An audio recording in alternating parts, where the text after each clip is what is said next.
ನೋಡ್ರಿ, ಏನು ಹೇಳೋದು ಗೊತ್ತಾಗ್ತಾನೆ. ಸುಮ್ಮನೆ ಈ ಸಿದ್ದರಾಮಯ್ಯ ಈಗಾಗಲೇ 4 ಲಕ್ಷ ಕೋಟಿ ಬಡ್ಜೆಟ್, ಆ ಯಡಿಯೂರಪ್ಪ ಇದ್ದಾಗ ನಂದು 2.5 ಲಕ್ಷ ಕೋಟಿ ಬಡ್ಜೆಟ್, 3 ಲಕ್ಷ ಕೋಟಿ ಬಡ್ಜೆಟ್. ಯಾರು ದುಡ್ಡ್ರಪ್ಪ? ಯಾರು ದುಡ್ಡಿದು? ಏನು ಮಾಡ್ತಾಯಿದ್ದೀರಾ? ಆ ದುಡ್ಡು ಜನರಿಗೆ ತಲುಪ್ತಾ ಇದೆಯೇನ್ರಿ? ಕಾರ್ಯಕ್ರಮಗಳು ಕೊಟ್ಟಿದ್ರೆ ಜನಕ್ಕೆ ತಲುಪ್ತಾ ಇದೆಯೇನ್ರಿ?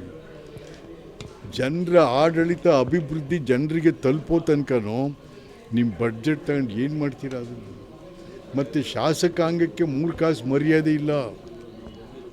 ಸಿದ್ದರಾಮಯ್ಯನ ಕಾಲದಲ್ಲಿ ಲೆಜಿಸ್ಲೇಷನ್ 3 ಕಾಸು ಮರ್ಯಾದೆ ಇಲ್ಲ. ನಿಮ್ಗೆ ಯಾರೀ ಅಧಿಕಾರ ಕೊಟ್ಟಿರೋರು?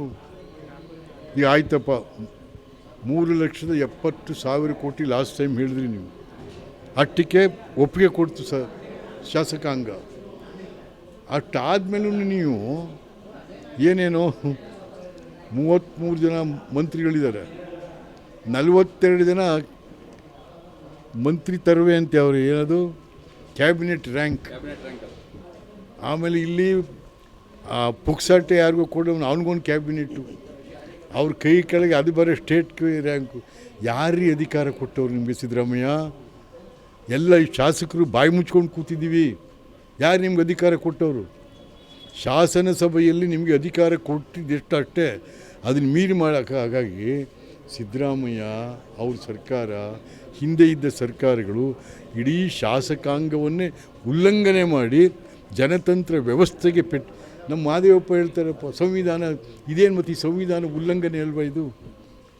ಸಂವಿಧಾನದ ಉಲ್ಲಂಘನೆ ಎಲೆಕ್ಷನ್ ನಡೆಸಿಲ್ಲ ನೀವು. ಲೋಕಲ್ ಬಾಡೀಸ್ ಈಗೆಲ್ಲೋ ಎಲೆಕ್ಷನ್ ನಡೆಸ್ತಾ ಇರೋದ್ರಿಂದ 1 ವರ್ಷಕ್ಕೆ ಕರ್ನಾಟಕ ರಾಜ್ಯಕ್ಕೆ 4,500 ಕೋಟಿಗಳು ನಷ್ಟ ಆಗಿದೆ. ಸೆಂಟ್ರಲ್ ಗೌರ್ಮೆಂಟ್ ದುಡ್ಡು ಬರಲಿಲ್ಲ. ಯಾಕೆ? ರಾಜೀವ್ ಗಾಂಧಿ ಎಷ್ಟು ಚೆನ್ನಾಗಿ ಮಾಡಿಟ್ಟೋಗಿದ್ದಾರೆ ಅದನ್ನ.